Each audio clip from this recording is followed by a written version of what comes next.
So there's no secret that SpongeBob is an episodic show. There are no season-spanning storylines or arcs, which is totally fine. Not every show needs to have stuff carrying over each episode. But there is a point where being episodic can go too far and damage the series as a whole. And that is what we are discussing in this latest video about bad SpongeBob tropes. Continuity in SpongeBob. Hey! Believe it or not, but season 1 of SpongeBob actually has a lot of continuity compared to the rest of the show. Tea at the Tree Dome, Plankton, and Ripped Pants all introduce characters that will become mainstays in the show. And we of course get a lot of that in the pilot Help Wanted as well.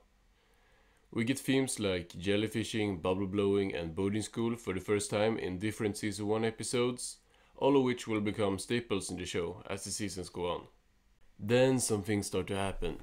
Characters apparently never heard about Christmas until Christmas Who, even though they themselves mentioned Christmas in earlier episodes. Welcome home, Squidward! Merry Christmas! Stuff like this mean literally nothing for the overall quality of the show, contrary to what Grapple believes, but it made it clear that most of the episodes of SpongeBob exist in a vacuum.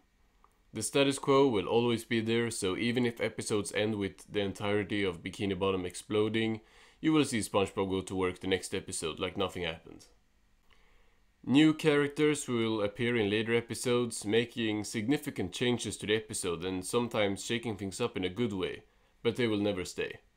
Many episodes with new characters will end with that character leaving Bikini Bottom, and in the cases where they are friends with SpongeBob and stay in Bikini Bottom at the end of the episode, we will still never see them again.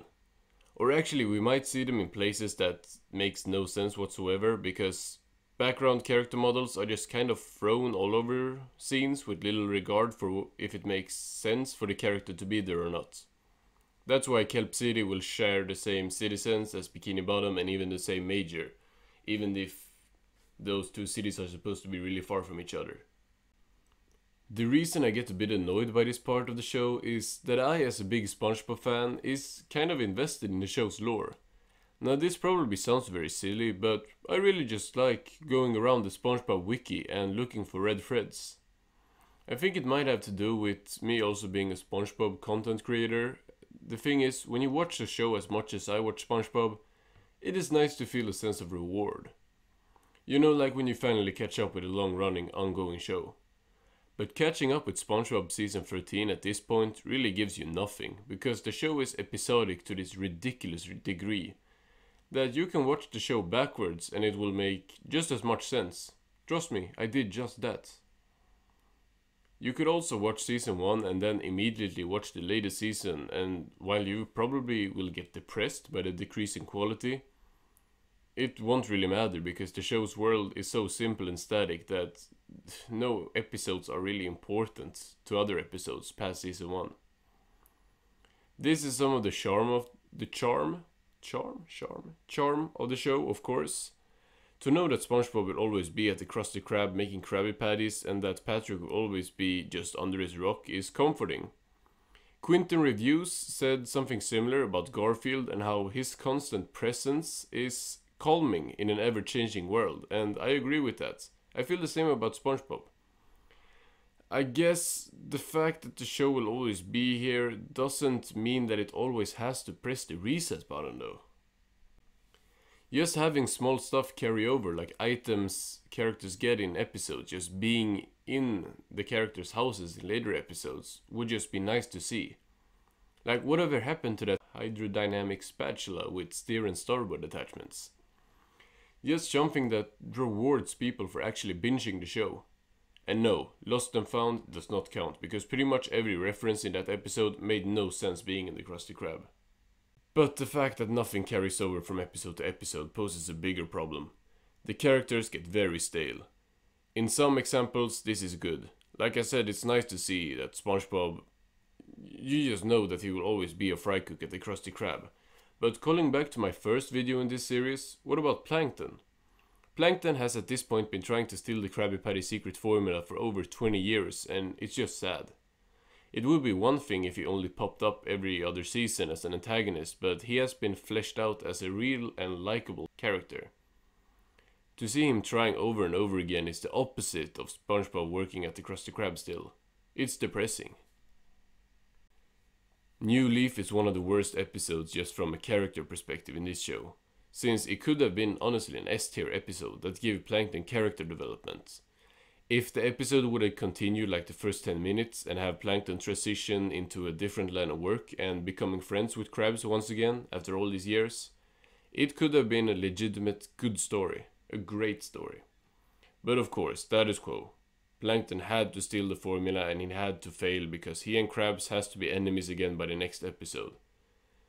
This episode is also the opposite of rewarding longtime fans, as a casual viewer might appreciate this episode as it takes the formula thing a different route, but an avid watcher of the show will just end up being very frustrated, as this episode just proves that the show will never change and the characters will never develop further than their basic selves. Contradictions like the Christmas example I said earlier are rarely that important to the show, but when it reaches a point where Patrick has different parents in episodes aired the same year, it becomes a problem. If we disregard the creator of the show, Steven Hillenburg, being against spin-offs, which in of itself is already a problem with the spin-off shows, the fact that these two shows go against the little lore the original show actually has is a big problem to me.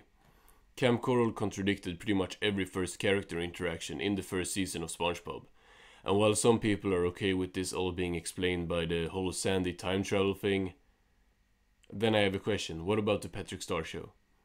Why should Patrick's parents be changed, and if they really needed to be changed, why air Patrick's Tantrum, in which his original parents appear, so close to this new show that completely replaces his parents? I have yet to watch all of the Patrick Star Show, as I really can't find any episodes past the first 4, but regardless what I think about the quality of the show itself, I should be able to enjoy the show at least the same amount, if not more, as an existing SpongeBob fan. This new SpongeBob show rewards people for not being invested in the original SpongeBob show, because if you have seen I'm with Stupid, Big Sister Sam and Patrick's Tantrum, you will most likely enjoy the spin-off less, because you will notice the replacement of Patrick's whole family. All in all, it's sad that a show that brings in as much money as SpongeBob still can't focus on more than putting out individual episodes that exist in a vacuum, independent from every other episode. When the show has tried to put in Easter eggs, they have ended up being continuity errors, which Grapple has loved, because not enough effort goes into these Easter eggs. I am very worried about the upcoming SpongeBob character movies, as I'm afraid they will contradict backstories even more.